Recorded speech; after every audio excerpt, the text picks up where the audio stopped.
आज़ादी की जद्दोजहद में मुसलमानों का किरदार। वफ़ात के बाद जब गुस्ल देने के लिए शेखुल हिंद के जिस्म से कपड़े उतारे गए तो गुस्ल देने वालों ने देखा कि कमर पे स्याह रंग के अजीब व गरीब निशानात हैं। गुस्ल देने वालों में एक हज़रत मदनी भी थे। हाजरीन ने हज़रत मदनी से पूछा, हज़रत आप सफ़र में अक्सर शेखुल हिंद के साथ रहे, शेख के जिस्म पे ये निशानात कैसे हैं? हज़रत मदनी ने फरमाया कि शेखुल हिंद ने मुझे मना किया था कि मेरी ज़िंदगी में किसी को ना बताना, लेकिन अब चूँकि फ़ौत हो चुके हैं इसलिए बताता हूँ कि माल्टा की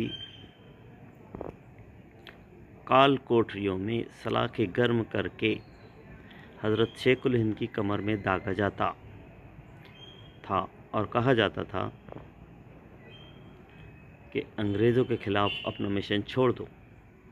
यौम आज़ादी पर अपने इन अकाबिर के लिए दुआ भी करनी चाहिए जिनकी कुर्बानी की बदौलत आपको आज़ाद फ़िज़ाओं में जीना नसीब हुआ।